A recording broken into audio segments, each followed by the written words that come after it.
Kota Makassar dengan berbagai aspek. Saya ambil saja contoh.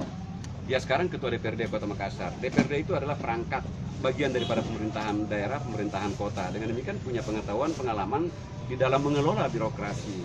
Apalagi dia juga ketua partai. Dia lahir dari dunia kampus dengan berbagai pengalaman organisasinya. Ya sudahlah, dia sangat memenuhi syarat untuk itu. Wadah Mandi, wadah kepemudaan yang sifatnya sosial. Karang Taruna ini bukan hanya organisasi platform yang ada di Sulawesi Selatan, tapi juga jaringannya sampai di kelurahan dan desa.